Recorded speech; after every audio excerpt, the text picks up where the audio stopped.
this is Meredith from the Witty Paper Co. And today I just want to talk to you a little bit about the different kinds of watercolor paper that are available to you. So I think I'll have our first segment be about the cheaper varieties that are on the market. So here's the first one I'd like to show you. So this is Canson brand 140-pound cold press watercolor paper.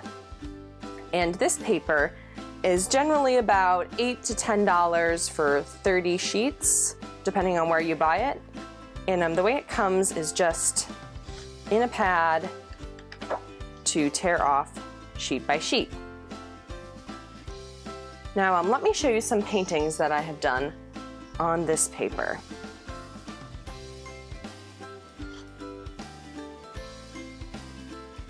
And here's what I like about this paper.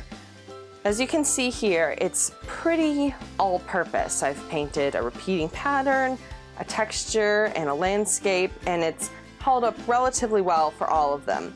And this is actually really my favorite student grade paper. It's what I learned on, and I really am a pretty big advocate of it. I think it's very good for the price. Here are some of the cons. It can't really take too much water. When you add too much water to this paper, it really starts to curl, as you can see it in this little painting. I think you can see it. It's sort of curled more, and I definitely used more water for this one. This one has more layers than these two.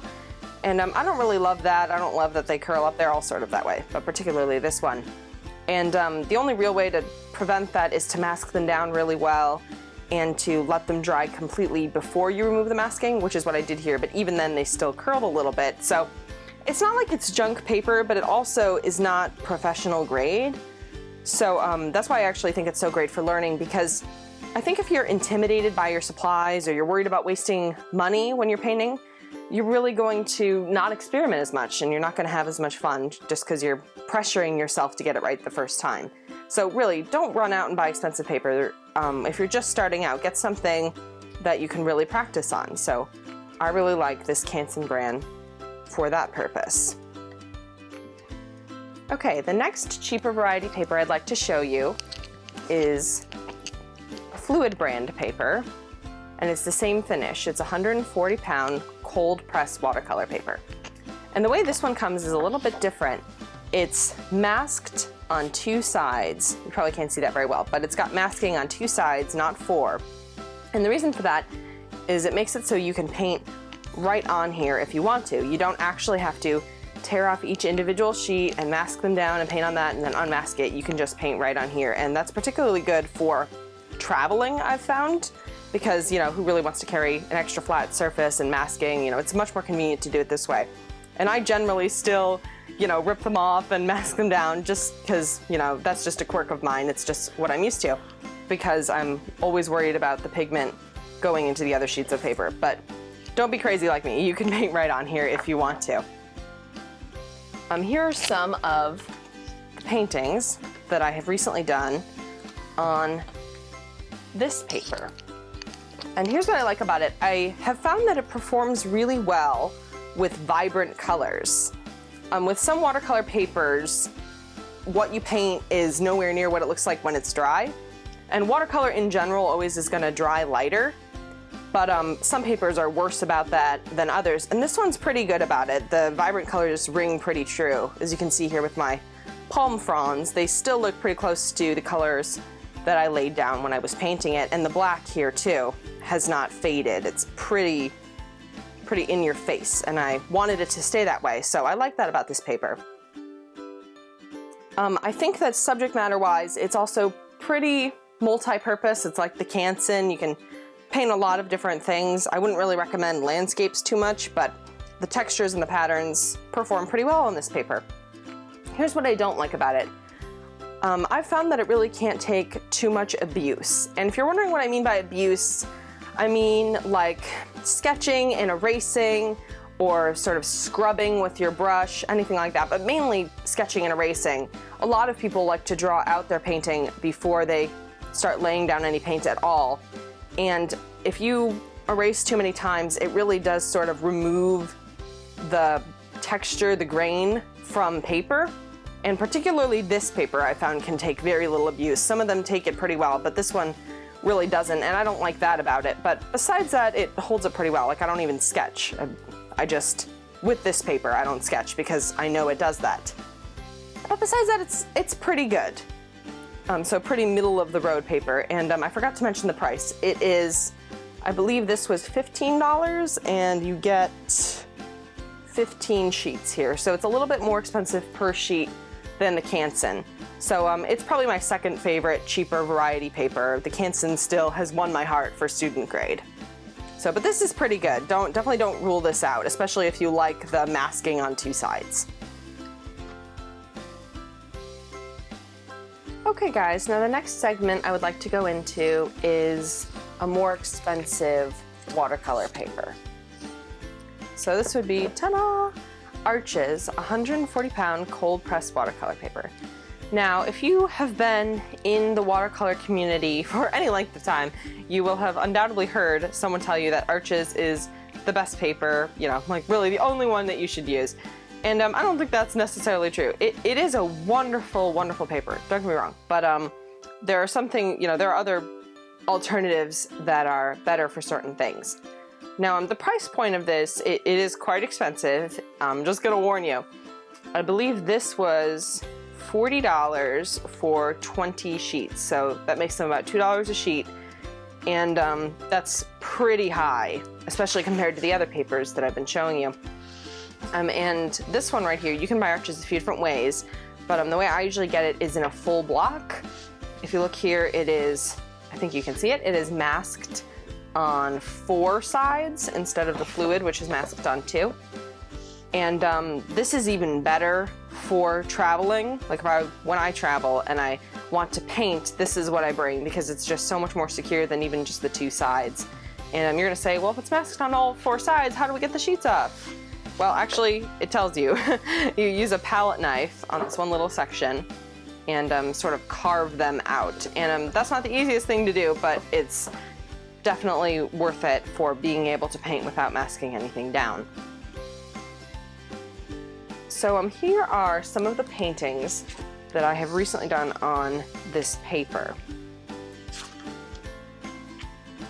And here are the things that I particularly love about Arches paper. First of all, it is truly outstanding for a wide variety of subject matter. If you look here, I've done, an eye, so skin tones, and a very fluid watercolor, floral, and this very loose Grand Canyon. And really, for each and every one, the texture of the paper really rings true and brings it to life. And this definitely is one of the most textured papers you can buy. When you feel Arches for the first time, it's kind of strange. It's so much like fabric. It's got so much texture. It's 100% cotton, and it's still made in the same little French mill as it has been for hundreds of years. So it is truly amazing paper. And the other thing I like about it is it dries consistently. That's what I mean. If you look here, this painting, these 2 paintings, this one, the eye, has a ton of layers on it. There were a ton of layers involved in painting it, and that's how I found you can make people look realistic, is with lots of layers. And with this Grand Canyon, I don't know if you can see, there are a lot of watermarks here. I used quite a bit of big swooping brush strokes to keep this very loose and theoretical. And with both, they dried pretty much the same. I mean, if you look, the curl is very little and similar for all the different types of paintings. And this painting only has 1 layer, and it's sort of the same. So it dries very consistently, and that makes it great for painting all sorts of things. Now, the main con with Arches is really just the price, because, I think I already mentioned this, but I really like to have art supplies that don't intimidate me, especially when I'm learning something new. Like when I'm experimenting or trying a new technique, I don't start out on Arches, just because I don't see the point. I can learn whether or not the technique works on a cheaper paper and then just do my masterpieces on Arches. So I do my professional work on the Arches paper, but I think that it really does well to have a lot of different varieties and to start out on cheaper papers. So it definitely is the coup de grace of watercolor paper, but don't feel like you just have to rush out and buy some if you don't think you're ready for it. Definitely try out other things first if that's more within your budget and skill set. Okay guys, so these last few varieties of paper I'd like to talk to you about are probably the more rare or hard to find varieties on the market. First up, we have this little guy. This is also Fluid brand, but this time it is hot press, 140-pound watercolor paper. And some of you may not even heard of hot press because it actually isn't very widely used. I haven't met too many artists that use it as their primary paper. It's a little unusual. When you feel it, it's really much more like normal paper than you're probably used to. Watercolor paper is pretty much known for having that texture, and hot press just takes that away. And the difference between hot press and cold press is just the texture and the way that they're made to result in those different textures. And since this is Fluid brand, it is also masked on 2 sides instead of 4, so that's just a brand thing. But again, good for travel. It's a small size. And the reason it's a small size actually is because I couldn't find a bigger size. It really is kind of unusual, kind of hard to find. So your art store might not have it. You might have to order it online. Here are some paintings that I have done on it. You know the drill. You knew that was coming. And what I have found with this paper is that it is best really for man-made subject matter. I don't like to paint landscapes or you know, flower scenes or anything really organic. I don't really like to paint it on this paper. I think that without the texture of the cold press, those things often look kind of fake. So this is definitely what I like for man-made things. The other perk of this paper, as opposed to other papers, is it can really help you become decisive as a painter. It dries particularly fast. I don't really know why, but it sucks down that water quickly. And if you find that your main problem in watercolor painting is that you go over something that was fine before, you end up have scrub marks or any place where you second guessed yourself and it resulted in your painting not being as good as it could have been, this is a good paper for you to really hone in your skills. Because watercolor truly is a medium where every stroke counts. And the better you get at, you know, being decisive and planning out what you want to paint, the better you will be across all different types of paper. And the hot press, since it dries fast and it sort of lacks that texture, I think is great for becoming more decisive as a painter. Now, the cons of it would probably just be that it dries fast and there's a lot of limited sizing and availability, so it's not the easiest to find. I forgot to mention the price. The price for this is, I want to say, $7 or $8. It's a pretty small pad for 15 sheets. So not too expensive, not going to break the bank. I usually use it as a fun little add-on. I don't do too much work on it, but I do like having it. All right, now the last paper I have for you guys today is kind of hard to show on camera because it only comes in these big sheets, these giant sheets. I think they're 18 by 20 inches, they're pretty big. And this right here is 300-pound cold press watercolor paper. And it's the Fabriano brand that I've got here. And the reason you buy it in sheets is it might be available in pads somewhere, but I have never seen it. I have only seen it available in these big sheets that you have to cut down to the size that you want. And I'm just gonna make a disclaimer here. This is really my favorite paper. I really love it, and I'll show you more why in a minute when I bring out the paintings. So the price point of this, it is probably the most expensive paper that you can buy, even more so than Arches. I think it was, I want to say $18.50 or $18.99 for this big sheet. So for one sheet, that would probably cut down into maybe 4 to 6 sheets if you're lucky, depending on what size you like. It's pretty expensive. So you can see it here. It comes with this raw edge. All right, and here are some of the paintings that I have done on this paper.